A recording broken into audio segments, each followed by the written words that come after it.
الحمد لله نحمده ونستعينه ونستغفره ونعوذ بالله من شرور أنفسنا ومن سيئات أعمالنا من يهده الله فلا مضل له ومن يضلله فلا هادي له وأشهد أن لا إله إلا الله وحده لا شريك له وأشهد أن محمدا عبده ورسوله أما بعد فإن خير الحديث كتاب الله وخير الهدي هدي محمد صلى الله عليه وسلم وشر الأمور محدثاتها وكل محدثة بدعة وكل بدعة ضلالة وكل ضلالة في النار. أعوذ بالله السميع العليم من الشيطان الرجيم من همزه ونفخه ونفثه. بسم الله الرحمن الرحيم. رب اشرح لي صدري ويسر لي أمري واحلل عقدة من لساني يفقهوا قولي. بسم الله الرحمن الرحيم. إن الله وملائكته يصلون على النبي يا أيها الذين آمنوا صلوا عليه وسلموا تسليما. اللهم صل على محمد وعلى آل محمد كما صليت على إبراهيم وعلى آل إبراهيم إنك حميد مجيد. اللهم بارك على محمد وعلى آل محمد كما باركت على إبراهيم وعلى آل إبراهيم إنك حميد مجيد. آج انشاءاللہ تعالی سورۃ البقرہ کا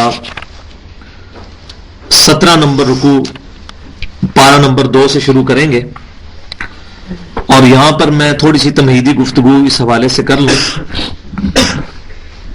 کہ بنی اسرائیل جو کہ اللہ تعالیٰ کی لاڈلی امت تھی 2000 سال تک کے لیے، انہوں نے جب اپنے انبیاء کرام علیہ السلام کی تعلیمات کو فالو نہیں کیا اور تورات اور انجیل کو پس پش ڈالا، تو اللہ تبارک و تعالیٰ نے اس کی پاداشت میں ان کو دنیا میں ذلت کا عذاب چکھایا اور آخرت میں ان کو دردناک عذاب کی خوشخبری بھی سنا دی قرآن پاک کے اندر. اور پھر اللہ تعالیٰ نے سورۃ البقرہ میں تقریباً مسلسل 9 رکوع ان کی جو غلطیاں تھیں ان کو پوائنٹ آؤٹ کر کے ان پر فرد جرم عائد کر کے پھر کنکلوڈنگ طور پر ارشاد فرمایا کہ اب ہم بنی اسرائیل کو اس منصب سے معزول کرنے لگے ہیں جس منصب پر وہ 2000 سال سے فائز تھے، اور 3 کتابیں ان میں نازل ہوئیں، تورات، زبور اور انجیل. اس کے باوجود اللہ تبارک و تعالیٰ نے انبیاء کرام علیہ السلام کو قتل کرنے کی وجہ سے اور ان کی تعلیمات کو چھوڑنے کے سبب اب ان کو اس منصب سے معزول کر دیا ہے، اور اب نئی امت کھڑی ہو رہی ہے جو امت محمدیہ صلی اللہ علیہ وسلم ہے. اور اس امت کی تاج پوشی کی حیثیت سے جو سب سے بڑا سمبل ہے وہ یہ ہے کہ اس جو قبلہ ہے وہ یروشلم سے اب بیت اللہ قیامت تک کے لیے اللہ تعالیٰ نے بنا دیا. تو تقریباً 4 رکوع جو ہیں وہ تحویل قبلہ کے اوپر سورۃ البقرہ کے نازل ہوئے، اور اس کا سبب یہ تھا کہ عموماً جو لوگ پریکٹسنگ لوگ ہوتے ہیں، دین پر چلنے والے لوگ، ان میں وقت کے ساتھ ساتھ یہ نیگیٹو نیچر کریٹ ہو جاتی ہے کہ وہ دین میں جو ظاہری چیزیں ہیں ان کو بہت زیادہ امپورٹنس دیتے ہیں.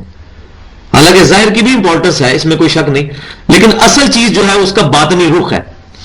تو اب ظاہری علامت جو بہت بڑی تھی بنی اسرائیل کے لیے، اور مسلمان بھی کچھ عرصہ تک یروشلم کی طرف 17 ماہ تک نماز پڑھتے رہے، اور اس چیز کا ثبوت جو ہے صحیح بخاری کے اندر موجود ہے.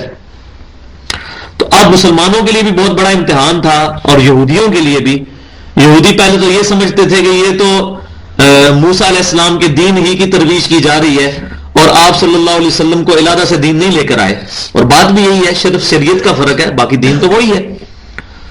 تو اب ان پر بھی امتحان آیا کہ وہ نبی صلی اللہ علیہ وسلم کی مخالفت پر بالکل سامنے آ گئے، اور جو اہل حق تھے انہوں نے دعوت قبول کر لی. تو اللہ تبارک و تعالیٰ نے دین میں جو ظاہر کی اہمیت ہے اس کو سیکنڈ پرائورٹی پہ رکھا ہے. اصل چیز جو ہے وہ فرسٹ پرائورٹی، ٹاپ پرائورٹی جو ہے اس کے باطنی جو حقائق ہے. تو اللہ تبارک و تعالیٰ اس میں یہ بات کلیئر کٹ ارشاد فرمائے گا کہ مشرق اور مغرب اللہ ہی کا ہے، تم جس طرف بھی رخ کرو اللہ کا چہرہ پاؤ گے اس کے شان کے لائق. اصل مقصد یہ نہیں ہے کہ آپ کا چہرہ مشرق میں یا مغرب میں ہے، اصل یہ چیز ہے کہ آپ اپنا تن من دھن سب کچھ اپنے رب کے لیے قربان کریں، اور اللہ اور اس کے رسول صلی اللہ علیہ وسلم کی تعلیمات کو اوبے کریں. تو اس کانٹیکسٹ میں یہ گفتگو اب شروع ہو رہی ہے. بسم اللہ الرحمن الرحیم. سیقول السفہاء من الناس اب عنقریب لوگوں میں سے بے وقوف لوگ کہیں گے. کون سے بے وقوف لوگ؟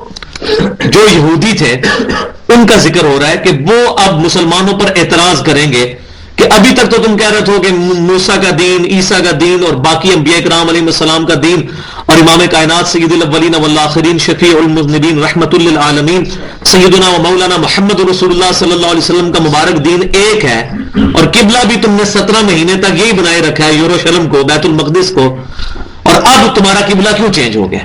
تو اللہ تعالیٰ فرما رہا ہے کہ ان قریب بے وقوف لوگ کہیں گے ما ولاہم عن قبلتہم التی کانوا علیہا، مسلمانوں کو ان کے اس قبلے سے کس نے پھیر دیا جس پر وہ پہلے سے تھے، یعنی یروشلم.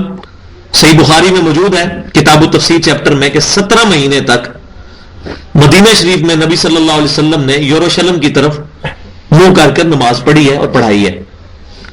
اور حالت یہ تھی کہ مدینہ شریف کے اندر اگر آپ یروشلم کی طرف یعنی بیت المقدس کی طرف منہ کرتے ہیں تو پیٹھ آپ کی قبلہ کی طرف ہوتی ہے، اور اگر قبلہ کی طرف منہ کرتے ہیں تو پیٹھ آپ کی یروشلم کی طرف ہوتی ہے. تو لہٰذا مسلمان جو مہاجرین تھے تقریباً 125 کے قریب جنہوں نے مکے میں اسلام قبول کیا تھا، ان کے لیے بھی بہت بڑا امتحان تھا. ان کے دلوں میں خانہ کعبہ کی ایک عزت تھی، ایک توقیر تھی، اور جب وہ کعبے میں تھے مکے کے اندر تو اس وقت جب وہ نوافل بھی ادا کرتے تھے تو رکن یمانی اور حجر اسود کی جو دیوار ہے جس کو مستجاب کہتے ہیں اس پہ کھڑے ہو کر نماز ادا کرتے تھے. وہاں یہ مسئلہ کھڑا ہی نہیں ہوا، کیونکہ جب اس دیوار پر کھڑا ہوا جائے تو دونوں قبلوں کا رخ ہو جاتا ہے. حجر اسود اور رکن یمانی جس کے دوران جو ہے طواف کرتے ہوئے ربنا آتنا فی الدنیا حسنہ وفی الآخرۃ حسنۃ وقنا عذاب النار کی دعا پڑھی جاتی ہے. وہ دیوار جو کہ حتیم کے بالکل اپوزٹ ہے 180 ڈگری، اس دیوار کی طرف اگر خانہ کعبے کی طرف منہ کر کے کھڑے ہوں تو آپ کا رخ بیت اللہ کی طرف تو ہوتا ہی ہوتا ہے، یروشلم کی طرف بھی ہو جاتا ہے. لہذا وہاں یہ امتحان نہیں آیا تھا ابھی. اور صحیح روایات سے یہی پتا چلتا ہے کہ اس وقت بھی قبلہ جو ہے وہ یروشلم ہی تھا، کیونکہ نبی صلی اللہ علیہ وسلم کے بارے میں کیٹاگوریکل مینشن ہے بخاری اور مسلم میں کہ جہاں پر نبی صلی اللہ علیہ وسلم کے پاس واضح طور پر کوئی وحی نہیں آتی تھی تو آپ صلی اللہ علیہ وسلم اہل کتاب کے جو معاملات تھے ان کے احکامات کو فالو کرتے تھے. تو امت کی اکثریت اسی طرف گئی ہے کہ جب بیت اللہ شریف میں تھے نبی صلی اللہ علیہ وسلم اس وقت بھی قبلہ یروشلم تھا، لیکن اس وقت یہ اختلاف اس لیے نہیں پیدا ہوا کہ مسلمان جو ہیں وہ تعداد میں ویسے ہی تھوڑے تھے اور وہ مستجاب دیوار پر کھڑے ہوتے تھے. اس دیوار کے سامنے جب خانہ کعبے کے کھڑے ہوں تو پھر دونوں قبلوں کی طرف رخ ہو جاتا ہے. اب مسلمان جب ہجرت کر کے مدینہ شریف میں آئے اور نماز کی فرضیت بھی ہوگی واقعہ معراج کے بعد، اب مسلمانوں پر امتحان آیا کہ وہ خانہ کعبہ جس کی عزت ان کے دلوں میں موجود تھی، اب اللہ تعالیٰ نے ان کو امتحان میں ڈالا کہ اب اس کی طرف پیٹ کر کے نماز پڑھے. تو الحمدللہ جو کامل الایمان مومن تھے صحابہ کرام علیہم رضوان وہ ہمیشہ کی طرح اس ٹیسٹ میں بھی پورے اترے. تو عنقریب لوگوں میں سے بے وقوف لوگ کہیں گے کہ مسلمانوں کو ان کے قبلے سے کس نے پھیر دیا جس پر وہ پہلے سے تھے، یعنی یروشلم. یہودیوں کو تو تکلیف ہوئی نا، ان کو نظر آ گیا اب نئی امت کھڑی ہو رہی ہے، اب تو ہمارا قبلہ بھی جو ہے وہ ختم کر دیا جائے گا اور مسلمانوں کی یہ تاج پوشی ہو رہی ہے جو نیا قبلہ قیامت تک کے لیے ان کو بیت اللہ شریف کی صورت میں عطا فرمایا جا رہا ہے. تو پہلے تو اللہ تبارک و تعالیٰ نے بالکل سیدھا کلیئر کٹ جواب دیا ہے، قل للہ المشرق والمغرب. اے محبوب صلی اللہ علیہ وسلم پہلی بات تو بالکل ان کو یہ کلیئر کٹ ارشاد فرمائے کہ مشرق اور مغرب یہ اللہ ہی کا ہے. اللہ حکم دے مشرق کی طرف منہ کر کے نماز پڑھنی ہے تو مشرق کی طرف پڑھنی ہے، اللہ تعالیٰ حکم دے مغرب کی طرف پڑھنی ہے تو مغرب کی طرف پڑھنی ہے. تو یہ دین میں جو ظاہری چیز ہے ان کو زیادہ اہمیت نہ دو، اصل اس کے پیچھے جو تھیم ہے کہ آپ نے فالو کرنا ہے اپنے رب کی بات کو اور رسول اللہ صلی اللہ علیہ وسلم کی اتباع کرنی ہے. اصل جو اس کی روح ہے اس کو فالو کرو. یہدی من یشاء الی صراط مستقیم. اللہ تعالیٰ جس کو چاہتا ہے ہدایت عطا فرماتا ہے سیدھے راستے کی. لیکن یہ چیز میں ہمیشہ ساتھ ساتھ مینشن کرتا ہوں، اس کا یہ مطلب نہیں ہے کہ اللہ تعالیٰ زبردستی کسی کو سیدھے راستے پہ چلاتا ہے اور زبردستی کسی کو گمراہی کے راستے پہ چلاتا ہے. نہیں، جو لوگ کوشش کریں گے ان کو سیدھا راستہ ملے گا، اور جو لوگ کوشش نہیں کریں گے اور برائی کا کام کریں گے اللہ تعالیٰ ان کے لیے برائی کا راستہ آسان کر دے گا. مثال کے طور پر ایک بندہ نماز پڑھنے کے لیے گھر سے باہر نکلتا ہے تو اللہ تبارک و تعالیٰ اس کو نہیں روکے گا نماز پڑھنے سے، نہ ایسا ہوگا کہ زمین پہ چلے اور وہ آگے جا ہی نہ سکے, زمین اور اس کے پاؤں کے درمیان ریزسٹنس ختم ہو جائے اور وہ سلپ ہو کے گر پڑے, ایسا کبھی نہیں ہوگا. اور اسی طریقے سے اگر وہ گھر سے زنا کی نیت سے یا شراب پینے کی نیت سے, گناہ کی نیت سے نکلتا ہے تو تب بھی اس کے ساتھ یہ معاملہ نہیں ہوگا. دنیا میں اللہ تعالیٰ نے حق اور باطل کو واضح کر دیا ہے, اب مرضی ہے انا ہدینہ السبیلا اما شاکرا و اما کفورا, ہم نے ہدایت کا راستہ واضح کر دیا, چاہو تو ہمارا اقرار کر لو چاہے ہمارا انکار کرو. تو جو اللہ کی راہ میں کوشش کرے گا, وہ سورۃ العنکبوت کی آخری آیت ہے, والذین جاہدوا فینا لنہدینہم سبلنا, جو لوگ بھی ہماری راہ میں کوشش کریں گے ہم اپنی راہیں ان کے لیے کھول دیں گے. تو کوشش, اس کو میں کہتا ہوتا ہوں آج کی ماڈرن لینگویج میں کہ کک آپ نے مارنی ہے. موٹر سائیکل کو چلانے کے لیے ایکسلریٹر بعد میں آتا ہے, پہلے کک ماریں گے, اس کے بعد ایکسلریٹر دیں گے تو موٹر سائیکل چلے گا. تو کک بندے نے مارنی ہے, اس کے بعد اللہ تبارک و تعالیٰ انسان کو ہدایت کا راستہ دکھا دے گا. تو اللہ تعالیٰ جس کو چاہتا ہے راستے ہدایت دکھاتا ہے, اور اس میں بالکل واضح طور پر اشارہ ہے کہ صحابہ کرام علیہم رضوان کو اللہ تعالیٰ نے واضح طور پر ہدایت کا راستہ دکھایا تو انہوں نے ایکسپٹ کر لیا. اور یہ جو لوگ ہدایت کو نہیں قبول کر رہے یہودی, تو یہ آپس کی ضد کی وجہ سے, وہ آگے بھی آئے گا, پہلے بھی گزر چکا ہے. اور اب وہ سورۃ البقرہ کی آیت آنے لگی ہے جس کے اوپر میں نے تقریباً 1 گھنٹہ گفتگو کی تھی حجۃ الوداع کے موقع پر. اور میں یہ خواہش کرتا ہوں کہ ہر سال حجۃ الوداع کے موقع پر اور اس کے بعد بڑی عید کا جب دن آئے تو ہمارے جو لیکچرز ہیں نا, وہ نبی صلی اللہ علیہ وسلم کہ اس تقریر کے اوپر ہونے چاہیے جو آپ صلی اللہ علیہ وسلم نے حجۃ الوداع کے موقع پر ارشاد فرمائی تھی. اس میں سب سے بڑی بات کیا تھی کہ کیا میں نے تم تک رب کا پیغام پہنچا دیا؟ تو تمام صحابہ کرام علیہ رضوان نے کہا کہ یا رسول اللہ صلی اللہ علیہ وسلم آپ نے پہنچا دیا, بلکہ پہنچانے کا حق ادا فرما دیا. یہ صحیح بخاری اور صحیح مسلم میں متفق علیہ حدیث موجود ہے. پھر آپ صلی اللہ علیہ وسلم نے اپنی مبارک انگلی جو ہے آسمان کی طرف بلند کی اور 3 دفعہ آپ نے ارشاد فرمایا اے اللہ گواہ رہنا, اے اللہ گواہ رہنا, اے اللہ گواہ رہنا. اور پھر آپ صلی اللہ علیہ وسلم نے وہ ذمہ داری جو آپ کے مبارک کندھوں پر تھی وہ اتار کر امت کو شفٹ کر دی اور فرمایا کہ اب یہ تمہاری رسپانسبلٹی ہے کہ تم نے اب اس دین کی دعوت کو باقی لوگوں تک پہنچانا ہے. آپ صلی اللہ علیہ وسلم نے اپنی اس مبارک زندگی میں اس فرض کو بڑے ہی اچھے طریقے سے ادا کیا اور آپ صلی اللہ علیہ وسلم مکمل دین امت کو دے کر رخصت ہو گئے. لیکن ساتھ ہی ساتھ ہمارے کندھوں پر یہ ذمہ داری ڈال کے گئے کہ ہم نے یہ دعوت دوسروں تک پہنچانی ہے. اور یہ اس کا ذکر یہاں پر آنے لگا ہے. وَكَذَلِكَ جَعَلْنَاكُمْ أُمَّةً وَسَطًا, اور ہم نے بالکل اسی طرح تمہیں ایک معتدل, ایک درمیانی راہ والی امت بنا دیا ہے. لِتَكُونُوا شُهَدَاءَ عَلَى النَّاسِ, تاکہ تم لوگوں پر گواہ بن جاؤ. وَيَكُونَ الرَّسُولُ عَلَيْكُمْ شَهِيدًا, اور رسول صلی اللہ علیہ وسلم تم پر گواہ بنے. تو آپ صلی اللہ علیہ وسلم تو ہم پر گواہ بن چکے ہیں. کیسے کہ جب نبی صلی اللہ علیہ وسلم نے ہم سے پوچھا تھا, ہم سے مراد کیا کہ اس امت سے, صحابہ کرام علیہ رضوان سے حجۃ الوداع کے موقع پر میدان عرفات میں, کیا میں نے تم تک پیغام پہنچا دیا؟ تو سب نے کہا تھا ہاں پہنچا دیا. تو نبی صلی اللہ علیہ وسلم اس پر گواہ ہو گئے, اللہ تعالیٰ کو بھی گواہ بنا لیا کہ میں نے اپنی امت تک دین کا پیغام پہنچا دیا. اب یہ کام ہم نے بھی کرنا ہے. اس معتدل امت نے, ہم نے پوری انسانیت کے اوپر گواہ بننا ہے کہ پوری انسانیت تک پیغام پہنچانا ہے قرآن اور سنت کا. بس اس کانٹیکسٹ میں ایک حدیث میں مرور ہے صحیح بخاری کتاب التفسیر چیپٹر میں, اسی آیت کی تفسیر میں, کہ نبی صلی اللہ علیہ وسلم ارشاد فرماتے ہیں کہ قیامت والے دن سیدنا نوح علیہ السلام اور باقی انبیاء کرام بھی جب اللہ تبارک و تعالیٰ کی بارگاہ میں پیش ہوں گے, تو سورۃ الاعراف کے پہلے رکوع میں آتا ہے کہ قیامت والے دن ہم جن امتوں کی طرف پیغمبروں کو بھیجا گیا ان سے بھی پوچھیں گے کہ تمہارے پیغمبروں نے تمہارے تک پیغام پہنچایا, اور پیغمبروں سے بھی پوچھیں گے کیا تم نے ہمارا پیغام پہنچایا تھا کہ نہیں. نہیں, سورۃ الاعراف کے شروع میں, سورہ نحل میں بھی شاید ہو, سورۃ الاعراف میں تو بالکل کلیئر کٹ آیا تھا یہ شروع میں. تو قیامت والے دن اللہ تبارک و تعالیٰ جب یہ کوشچن کرے گا تو نوح علیہ السلام کی جو امت ہے وہ یہ کہے گی کہ ہمارے پیغمبر نے ہمارے تک دین نہیں پہنچایا. تو پھر یہ امت گواہ بنے گی کہ نوح علیہ السلام سچے ہیں اور ان کی امت جھوٹ بول رہی ہے. آپ علیہ السلام نے 950 سال تبلیغ کر کے اللہ کا پیغام ان تک پہنچایا تھا. اور یہ امت گواہی کس بنیاد پر دے گی؟ اللہ کی کتاب کی بنیاد پر، کیونکہ قرآن کے اندر اس کا ذکر آیا ہے.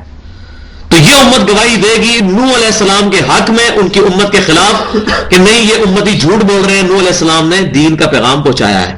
تو یہ امت گواہی دے گی. لہذا اب یہاں پر اس باطل نظریے کا بھی رد ہو گیا. جو لوگ اس شہید کو یا شاہد کے لفظ کو اس ترجمے میں لیتے ہیں کہ اے نبی صلی اللہ علیہ وسلم، ہم نے آپ کو حاضر و ناظر بنا کر بھیجا ہے، انا ارسلناک شاہدا ومبشرا ونذیرا وداعیا الی اللہ باذنہ وسراجا منیرا. تو شاہد کا ترجمہ وہ گواہ کی بجائے وہاں پر کر دیتے ہیں حاضر و ناظر.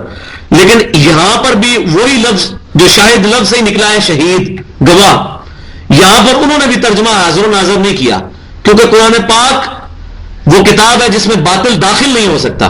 قرآن پاک وہ کتاب ہے جو اپنی حفاظت خود کرتی ہے. اگر کوئی ایک مقام پر کوئی غلط ترجمہ کر دے گا، دوسرے مقام پہ اس کا چور پکڑا جائے گا. تو یہاں پر ان لوگوں نے جنہوں نے شاید لفظ کا ترجمہ جو ہے حاضر و ناظر کیا، یہاں پر انہوں نے بھی حاضر و ناظر نہیں کیا. وجہ کیا تھی؟ امت کو بھی حاضر و ناظر ماننا پڑنا تھا، کیونکہ تاکہ یہ امت، اے امت محمدیہ صلی اللہ علیہ وسلم، تم حاضر و ناظر بن جاؤ تمام لوگوں پر، اور نبی صلی اللہ علیہ وسلم حاضر و ناظر بنے تم پر. تو پوری امت کو حاضر و ناظر ماننا پڑنا تھا. لہٰذا یہاں انہوں نے ترجمہ جو ہے وہی کیا جو کہ ترجمہ بنتا تھا، گواہ. اور وہ صحیح بخاری میں تشریح موجود ہے گواہ کا مطلب کیا ہے. لہٰذا یہ حاضر و ناظر کی جو ٹرمنالوجی، سب سے پہلے شاہ عبدالحق محدث دہلوی، جن کو تقریباً تینوں اہل سنت کلوانے والے گروہ جو ہیں بریلوی، دیوبندی، اہل حدیث، اپنے بزرگوں میں لکھتے ہیں، یہ سب سے پہلے امت میں فتنہ حاضر و ناظر کا لفظ کا جو ہے یہ اس شخص کا کھڑا کیا ہوا ہے. احمد بریلوی صاحب اور باقی لوگ تو بہت بعد میں آئے ہیں. اصل بیچ میں جو کانٹا ہے نا، وہ شاہ عبدالحق محدث دہلوی ہے، جو 1052 ہجری میں فوت ہوا. اس نے یہ پہلا لفظ انٹروڈیوس کرایا، حاضر و ناظر، جس کو آپ کتابیں اٹھا کے دیکھیں کسی کی بھی، تو اس کو رحمت اللہ علیہ اور پتہ نہیں کیا کیا لکھا ہوتا ہے، شیخ الحدیث اور فلاں اور یہ وہ. اصل مسئلہ جو ہے وہ وہاں سے شروع ہے. تو انہوں نے سب سے پہلے حاضر و ناظر کا لفظ استعمال کیا. اب یہ تلخ حقیقت ہے، یہ سننی چاہیے، اور بندے کو اس میں ہمت ہونی چاہیے کہ اصل چیز یہ ہے کہ جس بندے نے برائی پھیلائی ہے پہلے اس کو پکڑنا چاہیے. یہ نہیں کہ فرقے کی محبت میں آ کے کسی ایک بندے کو ٹارگٹ کر لیا جائے کہ احمد بریلوی صاحب نے ترجمہ غلط کر دیا. بھائی اس سے پہلے جس نے غلطی کی ہے پہلے اس کو پکڑنا چاہیے.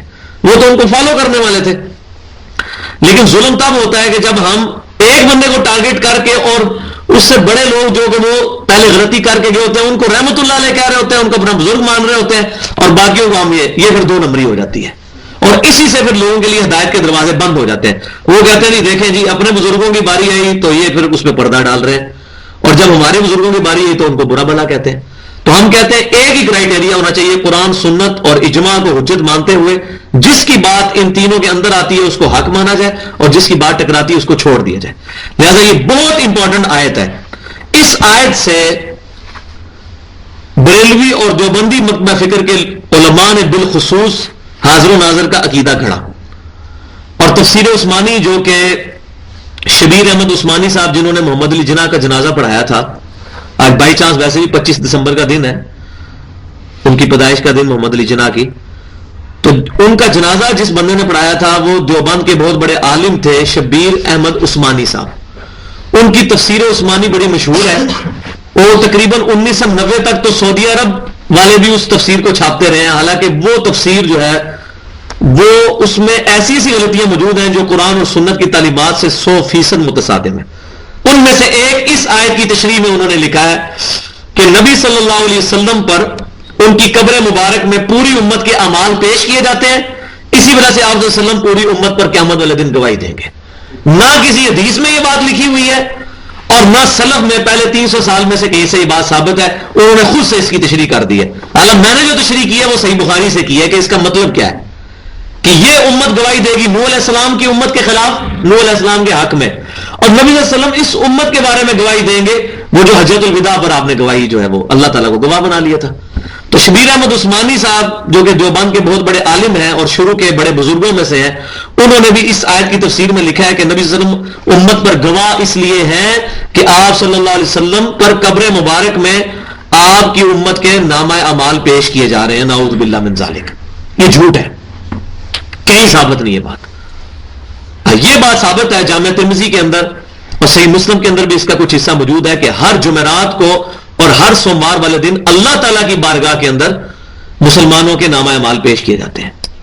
نبی صلی اللہ علیہ وسلم کا درود و سلام جو ہم پڑھتے ہیں وہ اللہ تعالیٰ ان تک پہنچاتا ہے. ان کی روح مبارک جنت میں ہے اور جسم مبارک الحمدللہ بالکل صحیح حالت میں مدینہ شریف کی قبر میں ہے. یہ ہمارا عقیدہ ہے الحمدللہ. اجماعی عقیدہ ہے امت کا حیات النبی کے اوپر. لیکن حیات النبی ہم مانتے ہیں برزخی، دنیاوی نہیں، برزخی حیات جس کا ہمیں شعور نہیں ہے، جس کا اس دنیا کے ساتھ کوئی تعلق نہیں. لہذا یہ المحند علی المفند میں علماء دیوبند کا یہ لکھنا کہ ہم نبی صلی اللہ علیہ وسلم کی قبر مبارک میں دنیاوی زندگی کے قائل ہیں، یہ صراحتاً جھوٹ اور متشابہات کے پیچھے لگنا ہے. کیونکہ برزخ کی زندگی متشابہ ہے اور اللہ تعالیٰ نے سورہ آل عمران کی 7 نمبر آیت میں یہ بات ارشاد فرمائی ہے.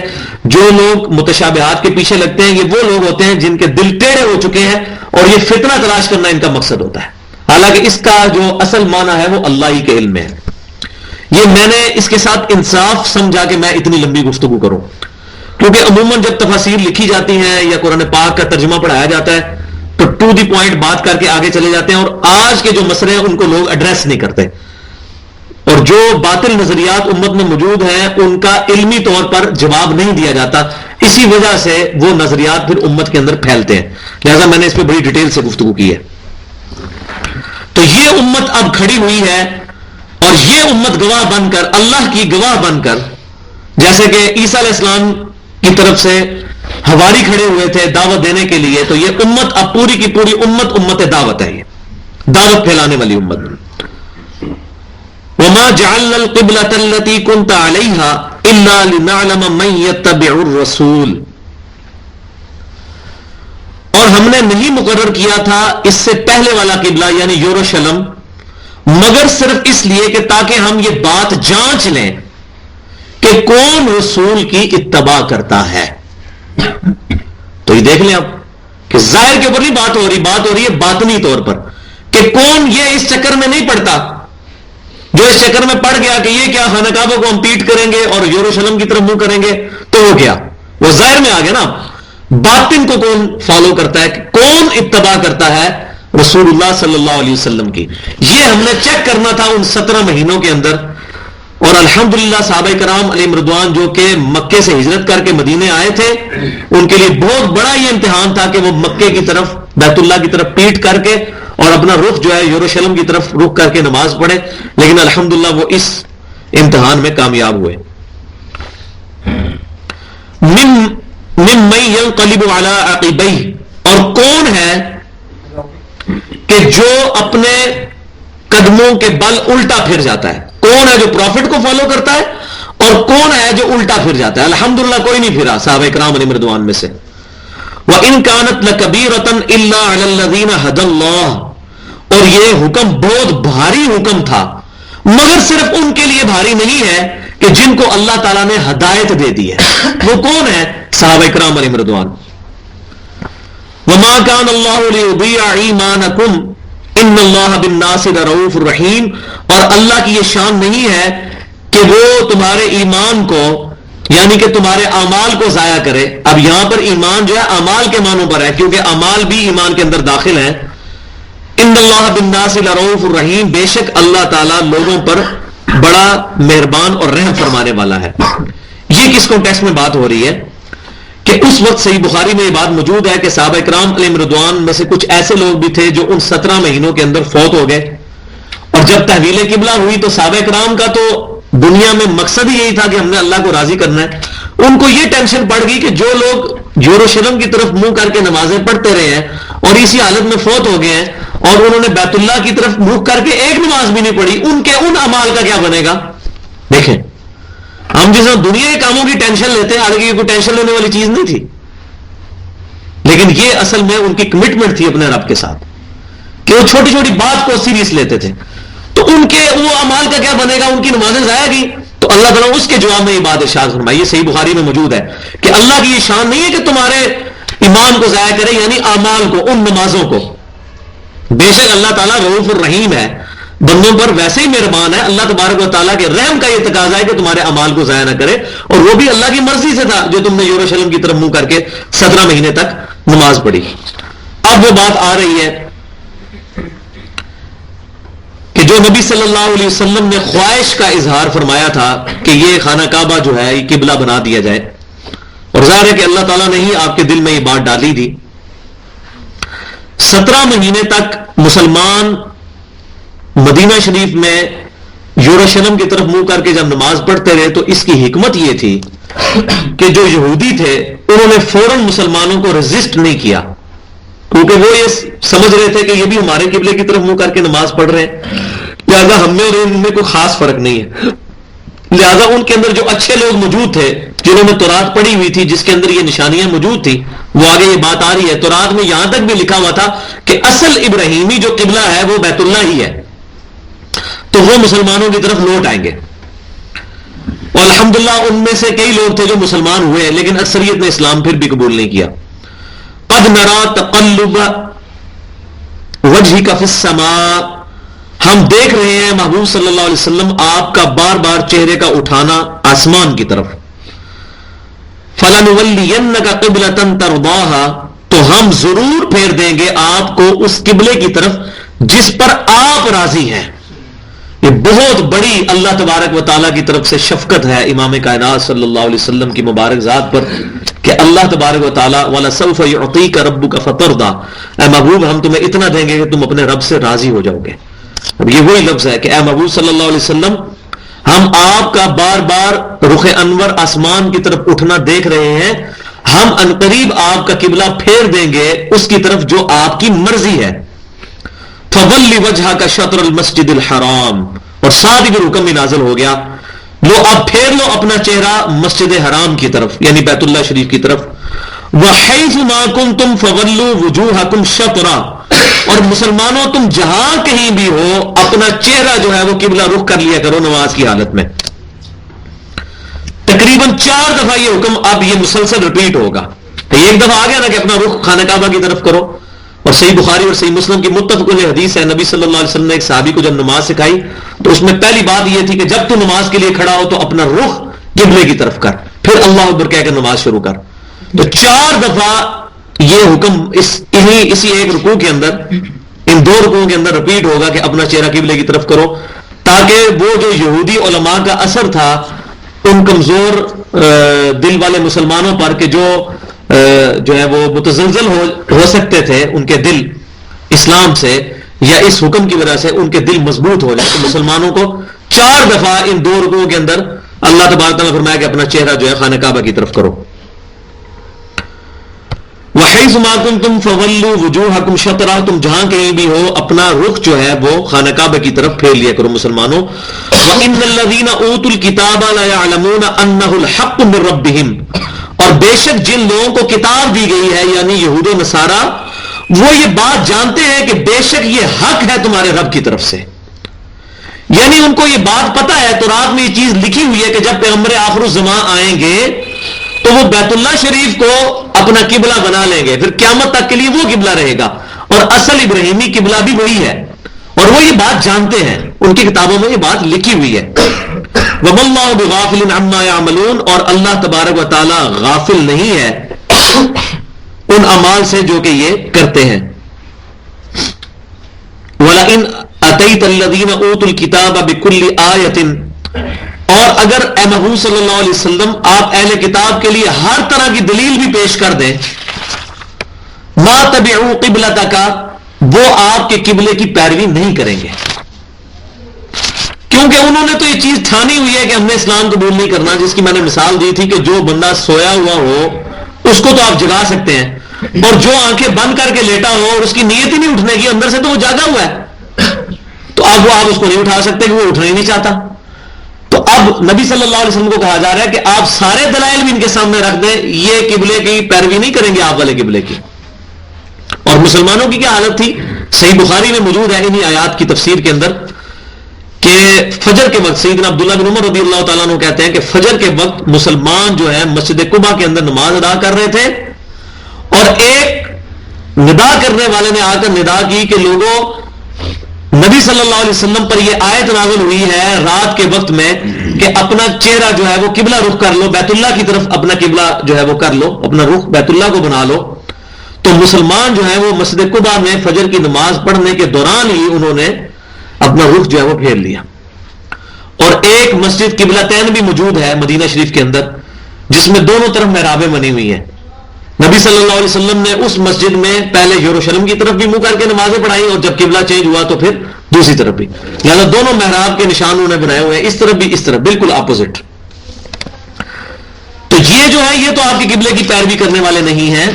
وما انت بتابع قبلتهم, اور نہ نبی صلی اللہ علیہ وسلم آپ ہی ان کے قبلے کی پیروی کریں گے. ظاہر ہے آپ کے پاس تو حق آ چکا ہے, کیسے ہو سکتا ہے کہ آپ صلی اللہ علیہ وسلم اور آپ کی امت جو ہے وہ ان کے قبلے کے پیچھے چلنا شروع کر دے؟ نہیں, آپ کی امت اور آپ بھی اپنے بیت اللہ ہی کو فالو کریں گے.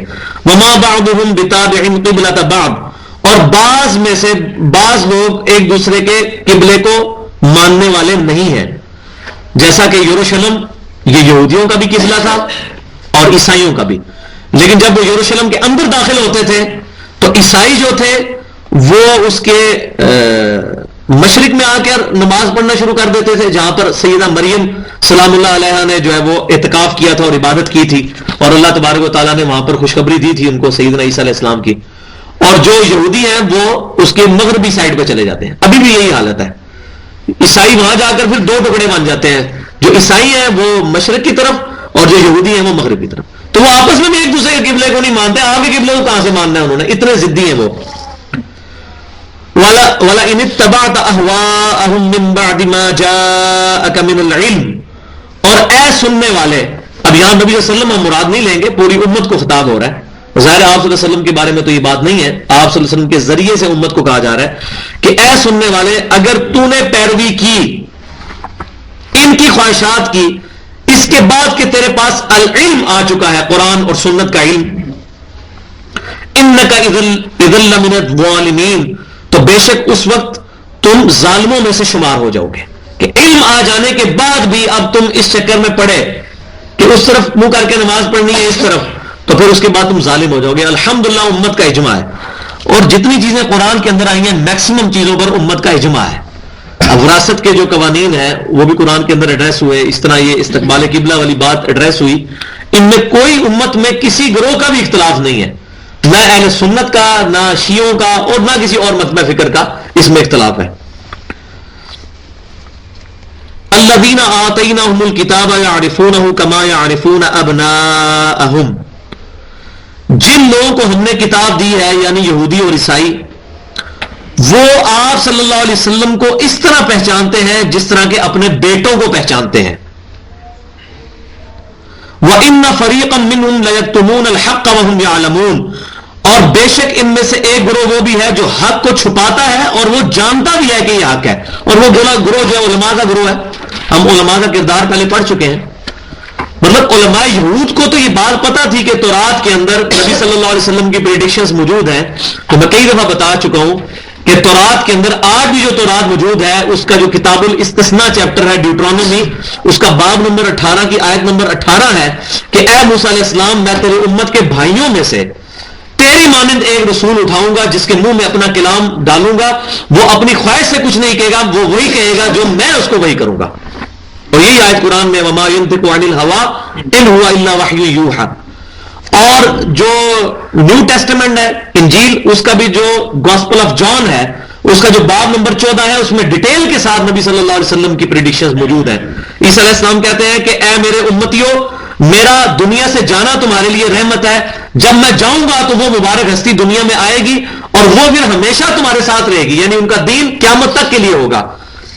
اور میں جب جاؤں گا تو وہ دنیا کے اندر آئے گی اور وہ ہستی میرا نام روشن کرے گی اور وہ اپنی خواہش نفس سے کچھ نہیں کہے گی, وہ وہی کہے گی جو اللہ تعالیٰ ان کو وہی فرمائے گا, اور دنیا کے اندر وہ میرا ذکر خیر کرے گی. اور دنیا میں صرف مسلمان ہیں عیسائیوں کے علاوہ جو حضرت عیسیٰ علیہ السلام کی رسپیکٹ کرتے ہیں.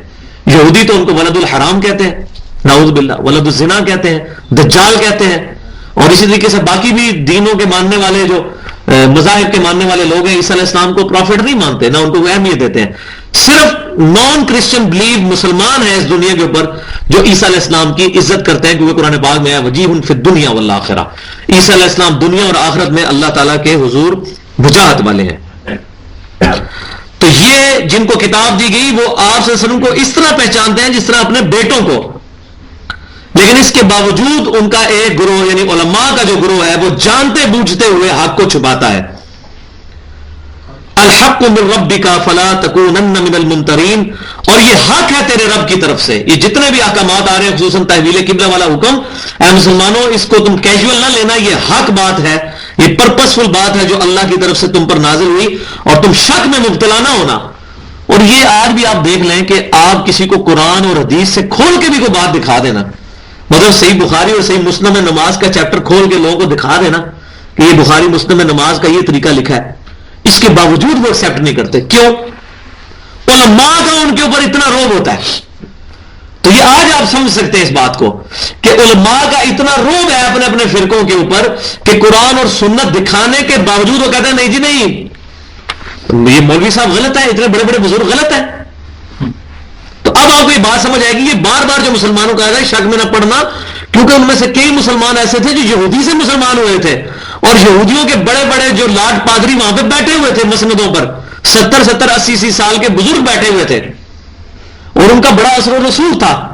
تو عین ممکن ہے کسی وقت مسلمانوں کے دلوں میں یہ وسوسہ آ سکتا کہ یار یہ کیا، وہ تو کچھ اور کہتے ہیں اور نبی صلی اللہ علیہ وسلم کچھ اور کہتے ہیں. یہ تو آج ہمارے سامنے نبی صلی اللہ علیہ وسلم کی اتنی رسپیکٹ ہے کہ ہم، اور کیا رسپیکٹ ہے، بہت کم لوگ ہیں جن کو اللہ تعالیٰ یہ توفیق دیتا ہے کہ نبی صلی اللہ علیہ وسلم کی صحیح حدیث ان تک پہنچے اور وہ اپنے بزرگوں کے معاملات کو چھوڑ کے قرآن و سنت کو سمجھ لیں.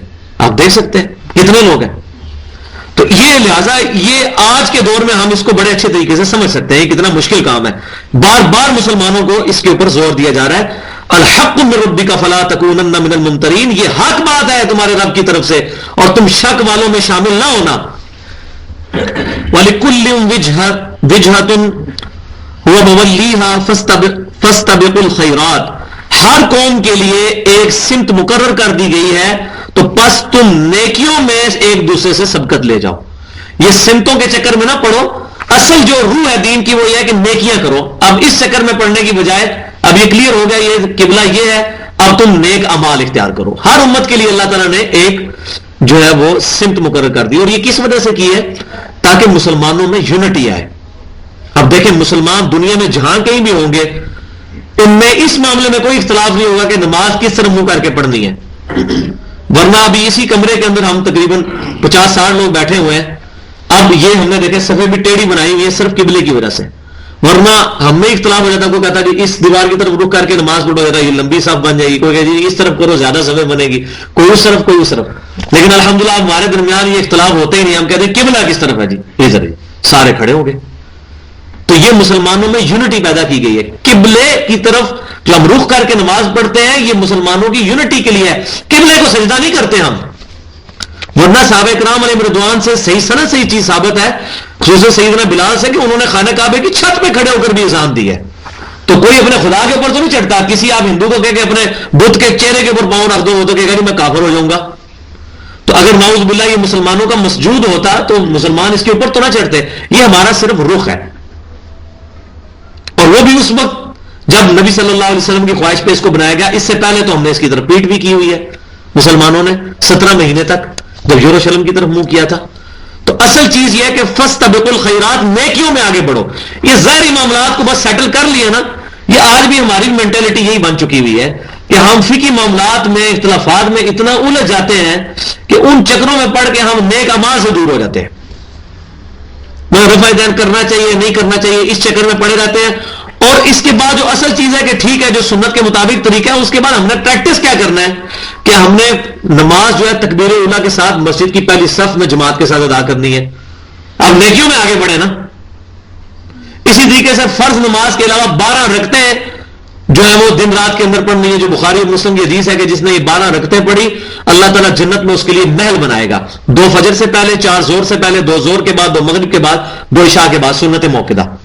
یہ بخاری میں جو حدیث ہے نا کہ سیدنا عبداللہ بن عمر کہتے ہیں کہ میں نے نبی صلی اللہ علیہ وسلم کے ساتھ زور سے پہلے 2 رکعتیں بھی پڑھی ہیں. یہ عدم ذکر ہے. اصل میں نبی صلی اللہ علیہ وسلم کئی مرتبہ اپنے حجرے میں بھی رکعت ادا کر کے آتے تھے. تو عبداللہ بن عمر نے آپ کو مسجد میں 2 رکعتیں ادا کرتے ہوئے دیکھا ہے، اور آپ صلی اللہ علیہ وسلم حجرے میں 2 رکعتیں پڑھ کر آئے ہوں گے. کیوں کہ آپ صلی اللہ علیہ وسلم کی جو بیویاں ہیں وہ یہ کہتی ہیں ازواج مطہرات کہ نبی صلی اللہ علیہ وسلم نے 12 رکعتیں کبھی نہیں چھوڑی ہیں، اور ان میں زور سے پہلے 4 رکعتیں ہیں، 2 رکعتیں نہیں ہیں. تو عبداللہ بن عمر نے مسجد میں آپ کو 2 پڑھتے ہوئے دیکھا. جیسے کئی بار ایسا ہوتا ہے کہ ٹائم تھوڑا تو ہم بھی 2 رکعتیں پڑھ لیتے ہیں فرض سے پہلے، لیکن پھر وہ 2 رکعتیں جو رہ گئی ہوتی ہیں وہ پھر فرض کے بعد پوری کر لیتے ہیں۔ 12 رکعتیں دن میں پوری کرنی ہے، جنت میں محل کی بشارت ہے۔ تو اب نیکیوں میں آگے بڑھیں، اسی طریقے سے اشراق کا اہتمام کریں، تہجد کا اہتمام کریں، اور وطر میں بھی اہتمام کریں کہ کوشش کریں تو 11 وطر پڑھیں، 9 نہیں تو 7 نہیں تو 5 نہیں تو 3 نہیں تو کم از کم 1، لیکن 3 کے اوپر اکثر صحابہ کرام علیہم رضوان کا عمل ہے۔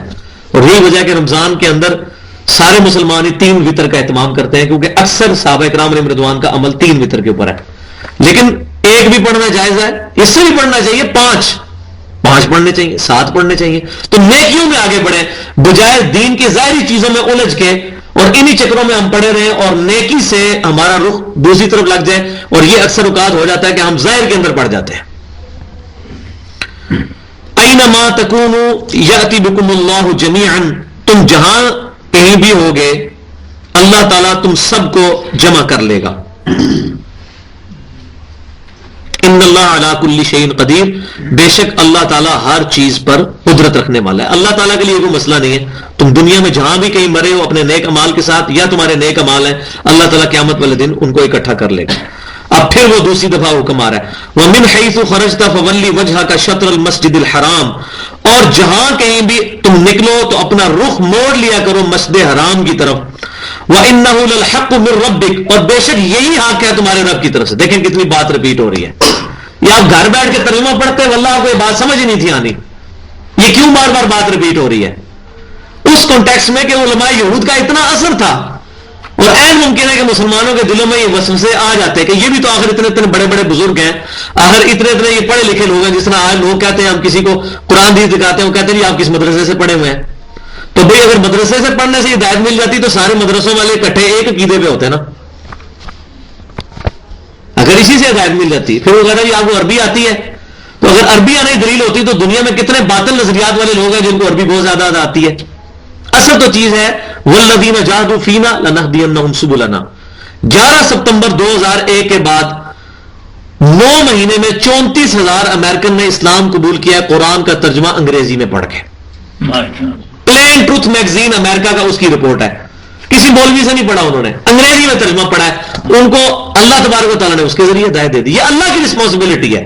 اہم ممکن ہے کہ ایک عربی جاننے والا قرآن سمجھنے والا اس کو ہدایت نہ ملے، قرآن کو سیریس نہیں لے گا، تو کتنے علماء پڑھ کے فارغ ہو جاتے ہیں، لیکن ان کو کہیں قرآن کے ایک صفحے کا صرف ترجمہ کر کے اس کی تشریح بیان کر دیں بخاری اور مسلم سے، اور آج کے کانٹیکسٹ میں بھی میرا خیال ہے شاید آپ کو لاکھوں میں بھی کوئی ایک مشکل سے ملے، کیونکہ قرآن پر محنت نہیں کی۔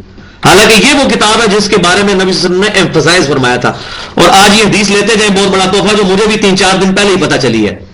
صحیح بخاری میں کتاب المغازی چیپٹر میں ایک حدیث موجود ہے، عبداللہ بن ابی اوفا رضی اللہ تعالیٰ عنہ جو 86 ہجری میں فوت ہوئے، نبی صلی اللہ علیہ وسلم کی وفات کے بعد 75 سال تک وہ زندہ رہے ہیں۔ یہ جو صحابہ آخر میں جو فوت ہوئے ان میں سے ہیں، 75 سال تک حضور کے بعد بھی زندہ رہے ہیں۔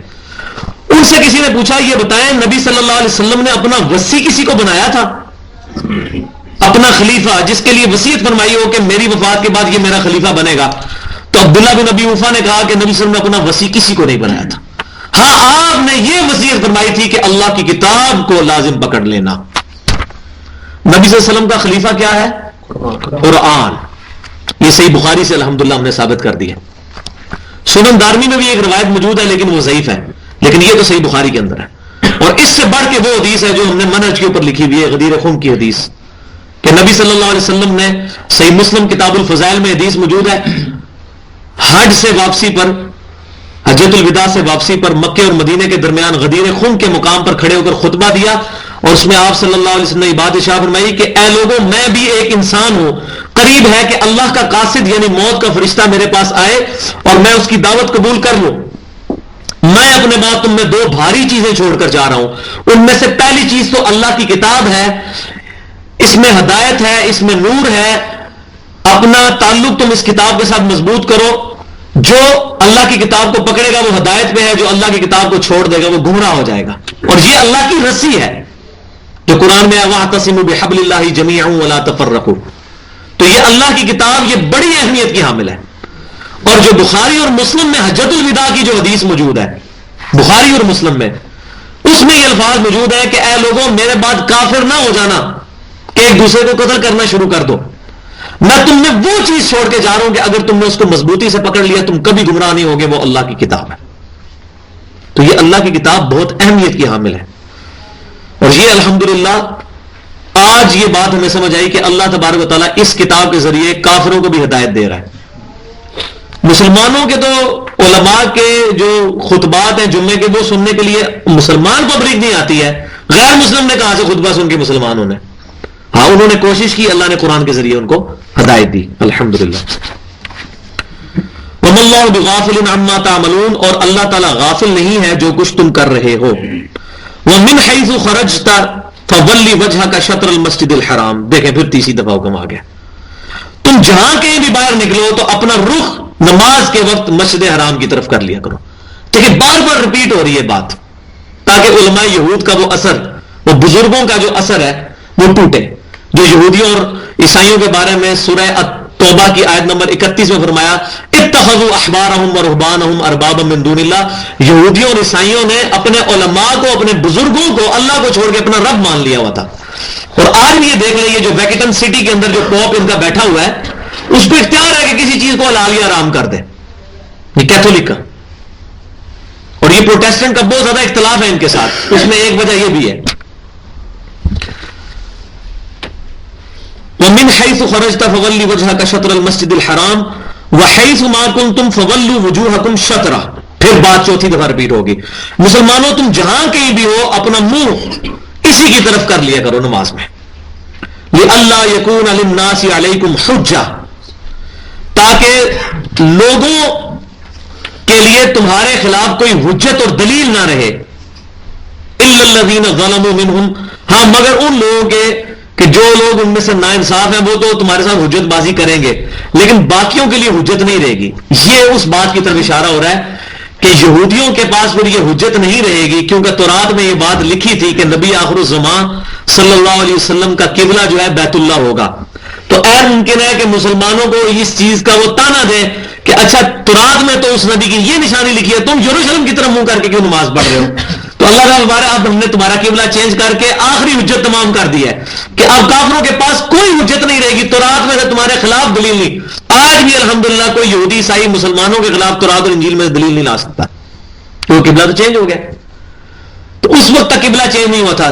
تو یہ اس کی طرف اشارہ ہو رہا ہے لِأَلَّا يَكُونَ لِلنَّاسِ عَلَيْكُمْ حُجَّةٌ, تاکہ لوگوں کو کوئی اعتراض کی گنجائش نہ رہے تمہارے خلاف. اور دوسری بات اس میں یہ بھی ہو سکتی ہے کہ ہر امت جو بھی نئی کھڑی ہوتی ہے اس کی ایک یونیک پرسنالٹی ہوتی ہے, جیسا کہ ہمارے لیے نبی صلی اللہ علیہ وسلم کی مبارک پرسنالٹی ہے. اسی طریقے سے ان کے لیے یونیک جو ہے وہ جو ہے عبادت گاہیں ہوتی ہیں اور اسی طریقے سے یونیک ان کے لیے جو ہے وہ عزت کے مقامات ہوتے ہیں. تو مسلمانوں کو بھی انڈیپینڈنٹلی جس طرح نبی بنی اسرائیل سے ہٹ کر بنو اسماعیل میں دیا گیا اسی طریقے سے بنی اسرائیل کا قبلہ بھی چھوڑ کر علیحدہ سے بیت اللہ شریف کو قبلہ مسلمانوں کے لیے قیامت تک کے لیے بنا لیا گیا. الا الذین ظلموا منہم, ہاں مگر جو ان میں سے ظالم ہیں جو کہ جان بوجھ کر ظلم کرنے والے ہیں, غلط بیانی کرنے والے لوگ ہیں, وہ تو حجت کریں گے, ان کا تو کوئی علاج نہیں ہے. فلا تخشوہم واخشونی, تو ان سے مت ڈرو مجھ سے ڈرو. یہ آج مسلمانوں کے لیے بھی ہے کہ کسی بندے کو اس بات سے شرم محسوس ہوتی ہے کہ میں اپنی شلوار ٹخنوں سے اوپر کروں گا تو لوگ جو ہے وہ مجھے کیا کہیں گے, یہ فنیٹک ہو گیا ہے, اس نے پینٹ بھی اپنی اوپر کی ہوئی ہے, شلوار بھی اوپر کی ہوئی ہے, یہ دفتر میں آفیسر بھی ہے اور اس کی شلوار ٹخنوں سے اوپر ہے.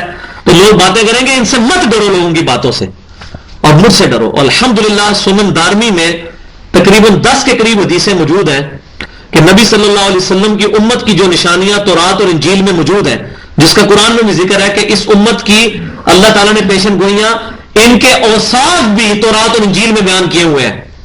ان میں سے ایک یہ ہے کہ ان کی جو تہمت اور کپڑے اور شلواریں جو ہیں وہ ٹخنوں سے اوپر ہوا کریں گی.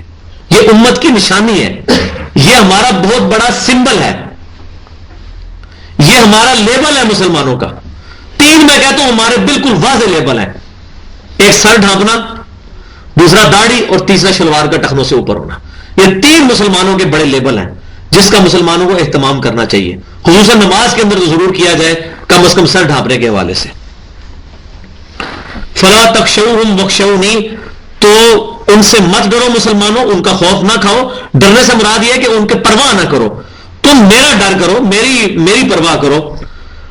وَلِأُتِمَّ نِعْمَتِي عَلَيْكُمْ وَلَعَلَّكُمْ تَهْتَدُونَ، تاکہ میں پورا کر دوں تم پر اپنا انعام اور تاکہ تم جو ہے وہ ہدایت پا جاؤ، راہ راست پر آ جاؤ.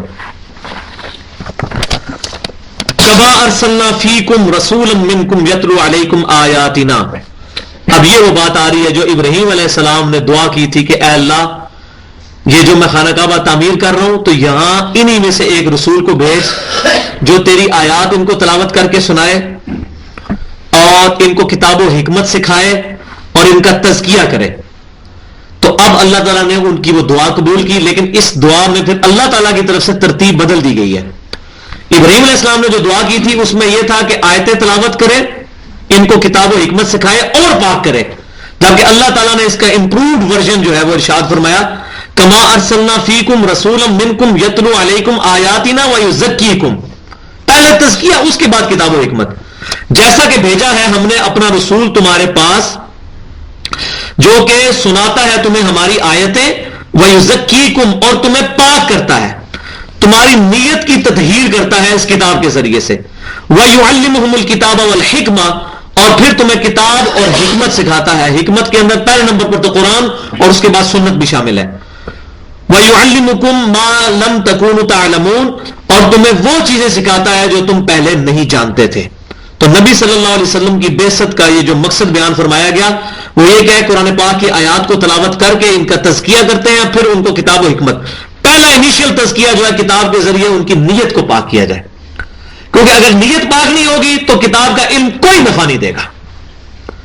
امام مسجد ہوگا، مدرسہ چلا رہا ہوگا اور مسجد کے چندے میں سے چوری کر کے کھا رہا ہوگا، کیوں؟ تزکیہ نہیں ہوا ہوگا. کتاب کا علم تو اس کے پاس بھی ہے، کیوں نہیں ہے؟ سنت کا علم بھی ہے، لیکن تزکیہ نہیں ہوا ہوگا تو کبھی اس طرح نہیں. داڑھی ہوگی، شلوار ٹخنوں سے اوپر ہوگی، لیکن سودی کاروبار کر رہا ہوگا. کیوں؟ تزکیہ اصل چیز ہے. فَاذْكُرُونِي أَذْكُرْكُمْ وَاشْكُرُوا لِي وَلَا تَكْفُرُونَ. اب یہ وہ آیت ہے جس پر اگر گفتگو کی جائے تو گھنٹوں چاہیے. بس مجھے یاد کرو، میں بھی تمہیں یاد کروں گا، اور میرا شکر ادا کرو اور میری ناشکری نہ کرو. یہ انسانیت کا میگنا کارٹا ہے. میگنا کارٹا ایک چارٹر تھا جو برطانیہ کے کنگ نے بنایا تھا، کہ جس میں عوام کو حقوق دیے گئے تھے، عوام کے حقوق حکمران کے اوپر. اس کو انہوں نے نام دیا تھا میگنا کارٹا. آپ گوگل پر لکھیں میگنا کارٹا تو اس کی ڈیٹیل کھل جائے گی. اسلام کا میگنا کارٹا یہ ہے کہ اللہ تبارک و تعالیٰ نے ہر مسلمان کو یہ حق دیا ہے کہ وہ جب اللہ کو یاد کرے گا اللہ اس کو یاد کرے گا، اللہ اس کو رسپانس کرے گا. یہ انسان کا ایک کامل الایمان مومن کا اللہ کے اوپر حق ہے. فَاذْكُرُونِي، اگر تم مجھے یاد کرو گے، اذکرکم، میں بھی تمہیں یاد کروں گا. اور اللہ کا یاد کرنا کیا ہوگا کہ لوگوں کے دلوں میں اس کی محبت ڈال دی جائے گی. جیسے صحیح بخاری میں حدیث موجود ہے کہ اللہ تعالیٰ جب کسی سے محبت کرتا ہے تو جبرائیل علیہ السلام کو کہتا ہے کہ میں اس سے محبت کرتا ہوں، تم بھی اس سے محبت کرو. پھر زمین و آسمان میں ندا کر دی جاتی ہے کہ سب لوگ اس سے محبت کریں. لیکن اس کا یہ مطلب نہیں کہ دنیا کے اندر کوئی فلمی ایکٹر یا اسی طریقے سے کوئی بد عقیدہ مولوی مشہور ہو گیا ہوا ہے تو وہ اللہ نے محبت ڈال دی ہے، یہ مطلب نہیں ہے. وہ پہلا جو کرائٹیریا قرآن و سنت ہی ہوگا. وضو پہلے ہوگا تو نماز ہوگی نا. اصل چیز وہ ہر جگہ جو ہے شرط موجود ہے اپنی جگہ. جیسا ایک بندہ جو ہے بہت زیادہ نیکی کے کام کرتا ہے، اس نے کوئی این جی او کھولی ہوئی ہے یا یتیموں کے سر پہ ہاتھ رکھتا ہے اور وہ بہت زیادہ مال اللہ کی راہ میں خرچ کرتا ہے، تو اب بندہ کہہ رہی اس کو کیسے ہوگا کہ ثواب نہیں ملے گا؟ ملے گا ثواب، لیکن پہلی شرط یہ ہے کہ وہ رزق حرام نہیں ہونا چاہیے. یہ تو انڈرسٹوڈ ہے، یہ کہنے کی بھی ضرورت نہیں ہے، کیونکہ حرام کی تو اللہ کے نزدیک کوئی بھوکت ہی نہیں ہے. اس کو اللہ کی راہ میں خرچ کیا جائے، حلال کا ہی فائدہ ہوگا. اور دوسری چیز یہ ہے کہ اس کا عقیدہ درست ہو، کیونکہ قرآن پاک میں 4-5 مقام پر یہ بات آئی اور اس میں بھی آگے چل کے آئے گی کہ جن لوگوں کے عقیدے صحیح نہیں ہے اللہ تعالیٰ کے نزدیک ان کے اعمال اس طرح ہے جیسے کہ گرد و غبار. اور سورۃ الفرقان میں آتا ہے 19ویں پارے کے پہلے صفحے پر کہ قیامت والے دن ہم ان کے اعمال کی طرف آگے بڑھیں گے اور اس کو بکھرا ہوا غبار کر دیں گے. جن کے بد عقیدہ ہے جو لوگ، تو ان کے اعمال قبول نہیں ہوں گے. تو لہٰذا کسی کے دل میں کسی کے لیے محبت موجود ہے تو پہلی چیز یہ دیکھنی ہوگی کہ وہ جو محبت ڈالی گئی ہے اس جس بندے کی، وہ اس کے عقیدے اور نظریات بھی درست ہیں کہ نہیں. ورنہ تو آج جو ہے وہ تقریباً 1.5-2 ملین لوگ تو دنیا میں قادیانی بھی موجود ہیں جن کے دلوں میں غلام القادیانیوں کی محبت ہے. تو غلام القادیانی کو اللہ کا محبوب تو نہ ہو گیا. تو قرآن و سنت پہلا کرائٹیریا رہے گا، اس کے اندر اس کی لمٹس کے اندر دیکھا جائے گا کہ اس کو ہم جو ہے وہ کرائٹیریا بنا کر پھر کس کے دل میں اللہ تبارک و تعالیٰ کسی کے لیے محبت ڈال دے تو ہم کہیں گے ہاں واقعی یہ اللہ تعالیٰ نے اس کا چرچا کیا ہے. فَاذْكُرُونِي أَذْكُرْكُمْ وَاشْكُرُوا لِي وَلَا تَكْفُرُونَ. اور یہاں پر صحیح بخاری اور صحیح مسلم کے اندر ایک بہت زبردست حدیث ہے جو میں انصاف سمجھتا ہوں کہ یہاں پر بیان کروں، اور میرا خیال ہے اسی پر ہم درس کو ختم کرتے ہیں. اگلا رکوع انشاءاللہ اگلی دفعہ کریں گے. اور وہ حدیث ہے کہ نبی صلی اللہ علیہ وسلم فرماتے ہیں، حدیث قدسی ہے، صحیح بخاری اور مسلم کی متفق علیہ حدیث ہے کہ جب میرا بندہ مجھے دل میں یاد کرتا ہے میں اسے دل میں یاد کرتا ہوں، جب وہ مجھے کسی مجلس میں یاد کرتا ہے میں اس سے بہتر مجلس، فرشتوں کی مجلس میں اس کو یاد کرتا ہوں، جب وہ میری طرف ایک بالش بڑھتا ہے میں اس کی طرف ایک ہاتھ بڑھتا ہوں، جب وہ میری طرف ایک ہاتھ بڑھتا ہے میں اس کی طرف 10 ہاتھ بڑھتا ہوں، جب وہ میری طرف چل کے آتا ہے میں اس کی طرف دوڑ کے آتا ہوں. تو یہ میگنا کارٹا ہے انسانیت کا کہ اللہ تبارک و تعالیٰ نے اپنے اور اپنے بندے کے درمیان کوئی دیوار، کوئی ذریعہ نہیں رکھا سوائے ایک چیز کے کہ نبی صلی اللہ علیہ وسلم کے طریقے کے ذریعے اللہ تک پہنچنا ہے، آپ کی اتباع کے ذریعے. لیکن مانگنا اللہ ہی سے ہے. طریقہ آپ صلی اللہ علیہ وسلم تعلیم فرمائیں گے، جیسے بخاری اور مسلم کی متفق علیہ حدیث ہے، صحیح بخاری کے اندر حدیث ہے کہ محمد فرق بین الناس، محمد صلی اللہ علیہ وسلم لوگوں میں حق اور باطل کے درمیان فرق ہے. آپ صلی اللہ علیہ وسلم کے ذریعے جو اللہ تک پہنچے گا وہ حق تک پہنچے گا. آپ صلی اللہ علیہ وسلم کو چھوڑ کر کسی اور ذریعے سے پہنچے گا تو اللہ تبارک و تعالیٰ اس سے اس کا دین قبول نہیں کرے گا. اسی طریقے سے جامعہ ترمذی میں ایک حدیث موجود ہے، عبداللہ بن عباس رضی اللہ تعالیٰ عنہ کہتے ہیں کہ نبی صلی اللہ علیہ وسلم نے مجھے اپنے پیچھے سواری پر سوار کیا اور فرمایا اے لڑکے اللہ کے حقوق کی حفاظت کر، اللہ بھی تیری حفاظت کرے گا. اللہ کو یاد رکھ تو اللہ کو اپنے سامنے پائے گا. یہ اس سے مجھے یاد ہے فَاذْكُرُونِي أَذْكُرْكُمْ. اللہ کو یاد رکھ تو اللہ کو اپنے سامنے پائے گا. اور اے میرے بیٹے جب بھی کوئی مصیبت اور پریشانی آئے تو صرف اللہ ہی کو مدد کے لیے پکارنا، جب بھی کوئی تکلیف آئے تو اللہ کی طرف رجوع کرنا. پوری امت مل کر بھی تجھے ذرے کے برابر نفع پہنچانا چاہیں اور اللہ نہ چاہے تو نہیں پہنچا سکیں گی، اور پوری امت مل کر تجھے ذرے کے برابر نقصان پہنچانا چاہیں اور اللہ نہ چاہے تو نہیں پہنچا سکیں گی. تقدیر کے صحیفے خشک ہو چکے ہیں اور قلم اٹھائے جا چکے ہیں، یعنی اللہ نے جو تیرے لیے مقدر کر دیا وہ تو تجھے ملنا ہے. کوئی شخص تیرے لیے نفع نقصان کا مالک نہیں ہو سکتا. تو اللہ کو یاد کریں گے، اس کے لیے طریقہ کیا ہے کہ سنت اذکار کا اہتمام کیا جائے. اور آج ہماری جو پریشانیاں اور بیماریاں یہ ذکر سے دوری کی وجہ سے ہیں. اور سورۃ الرعد میں اللہ تعالیٰ نے یہ بات ارشاد فرمائی الا بذکر اللہ تطمئن القلوب، دلوں کا چین آگاہ ہو جاؤ، خبردار اللہ کی یاد میں ہے. تو اللہ کی یاد سب سے بڑی تو ہے قرآن. انا نحن نزلنا الذکر وانا له لحافظون. اس الذکر یاد دہانی قرآن کو ہم نے نازل کیا، ہم اس کی حفاظت کرنے والے ہیں. دوسرے نمبر پر ذکر اقم الصلاۃ لذکری، میری یاد کے لیے نماز کو قائم رکھ. اور تیسرا ذکر وہ ہے جو بغیر پروٹوکول کے ہے، الذین یذکرون اللہ قیاما وقعودا وعلی جنوبہم، چلتے پھرتے اٹھتے بیٹھتے اللہ کا ذکر کرتے ہیں. اور اس کے لیے پھر وہ بشارت ہے جو صحیح بخاری کتاب الرقاق میں موجود ہے، جب بندہ نوافل میں استقامت اختیار کرتا ہے میں اس کے ہاتھ بن جاتا ہوں جس سے وہ پکڑتا ہے، میں اس کے پاؤں بن جاتا ہوں جس سے وہ چلتا ہے، میں اس کی آنکھیں بن جاتا ہوں جس سے وہ دیکھتا ہے. یعنی کہ اس کے تمام اعضاء پھر میری اتباع میری اطاعت کے اندر لگ جاتے ہیں.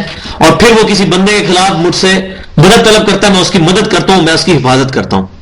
تو وہ ذکر پر استقامت کی وجہ سے یہ چیز نصیب ہوگی. تو یہ ہم نے سنت اذکار جو ہیں وہ چھپوائے ہیں الحمدللہ. یہ 5 کم از کم سنت اذکار صبح شام کے، جو آج جس کو ٹائٹل میں نے دیا ہے جادو ٹونا وبائی امراض اور قدرتی حادثات سے بچاؤ کے لیے صحیح سنت وظائف. اور پھر اس کا سب ٹائٹل ہے مرشد کامل امام الانبیاء صلی اللہ علیہ وسلم کی صحیح احادیث کے نمبرز علماء حرمین اور بیروت کی جاری شدہ انٹرنیشنل نمبرنگ کے مطابق ہیں. انٹرنیشنل نمبرنگ کے مطابق حدیث کی نمبرنگ کر کے مرشد کامل جو ایک ہی ہیں ہمیں ہدایت دینے والے نبی صلی اللہ علیہ وسلم، ان کی احادیث سے وظائف ہیں. تو پہلا وظیفہ ہے اس میں صحیح بخاری اور جامعہ ترمذی اور صحیح الترغیب و ترہیب میں کہ نبی صلی اللہ علیہ وسلم نے فرمایا، جس کا مفہوم کچھ یوں ہے کہ جو آیت الکرسی پڑھتا ہے اللہ تبارک و تعالی اس کو شیطان اور جنات سے محفوظ کر دیتا ہے اور اس کی حفاظت کے لیے ایک فرشتہ مقرر کر دیتا ہے۔ اسی طریقے سے دوسرا وظیفہ ہے جو صحیح بخاری، جامعہ ترمذی اور سنن ابی داؤد میں موجود ہے کہ نبی صلی اللہ علیہ وسلم نے فرمایا کہ معوذات، قل هو اللہ احد، قل اعوذ برب الفلق اور قل اعوذ برب الناس، ان کو معوذات کہتے ہیں، تین پناہ دینے والی صورتیں جو اللہ کی پناہ کا ذریعہ ہیں۔ اور معوذات جو پڑھ لیتا ہے تو اللہ تبارک و تعالی کی طرف سے یہ صورتیں اس کے لیے کافی ہو جاتی ہیں، اور یہ تین صورتیں شیطان، جنات اور جادو کے خلاف اللہ کی پناہ حاصل کرنے کا ذریعہ ہیں۔ اسی طریقے سے تیسرا وظیفہ ہے لا الہ الا اللہ وحدہ لا شریک لہ لہ الملک ولہ الحمد وہو علی کل شیء قدیر، اور یہ صحیح مسلم میں اور سنن ابی داؤد میں موجود ہے کہ نبی صلی اللہ علیہ وسلم نے فرمایا جو یہ 10 دفعہ صبح پڑھ لے تو اللہ تعالیٰ اس کو 4 غلام آزاد کرنے کا ثواب دے گا، اور شام تک اس کے لیے قلعہ ہو جائیں گے یہ الفاظ اس کی حفاظت، اور شام کو پڑھ لے تو صبح تک۔ تو یہ سارے اذکار صبح شام کرنے ہیں، آیت الکرسی 1 دفعہ، آخری 3 صورتیں 3 دفعہ، اور یہ 10 دفعہ چوتھا کلمہ جس کو ہم کہتے ہیں اپنی لینگویج میں۔ چوتھا وظیفہ ہے بسم اللہ الذی لا یضر مع اسمہ شیء فی الارض ولا فی السماء وہو السمیع العلیم، اور یہ جامعہ ترمذی اور سنن ابی داؤد میں موجود ہے کہ جو شخص یہ دعا پڑھے گا صبح کے وقت تو شام تک اس کو ناگہانی کوئی مصیبت اور آفت نہیں پہنچے گی، شام کو پڑھ لے گا تو صبح تک نہیں پہنچے گی۔ اور 5واں وظیفہ ہے جو صحیح مسلم میں اور مسند امام احمد میں موجود ہے، اعوذ بکلمات اللہ التامات من شر ما خلق، جو یہ دعا پڑھے گا صبح شام 3 دفعہ، اور پچھلی والی دعا بسم اللہ الذی لا یضر وہ بھی 3 دفعہ، تو اس کو زہریلے جانور کا ڈنگ اثر نہیں کرے گا۔ لہذا یہ ہے اپروپریٹ، اس دعوت کو پھیلائیں۔ الحمدللہ یہ 4000 کے قریب ہم نے چھپوائے ہیں، اسی لیے تاکہ یہ دکانوں پہ دیے جائیں، تاکہ لوگ جو ہے یہ جعلی بزرگوں اور یہ پیر فقیروں اور یہ نجومیوں کے چکروں میں پڑھنے کی بجائے ان وظائف کے ذریعے اللہ تعالیٰ کی مدد حاصل کریں۔ آخر میں وہ دعا ہم پڑھ لیتے ہیں جو محفل سے اٹھنے کی دعا ہے، سبحانک اللہم وبحمدک اشہد ان لا الہ الا انت استغفرک واتوب الیک، سبحان ربک رب العزۃ عما یصفون وسلام علی المرسلین والحمد للہ رب العالمین وما علینا الا البلاغ۔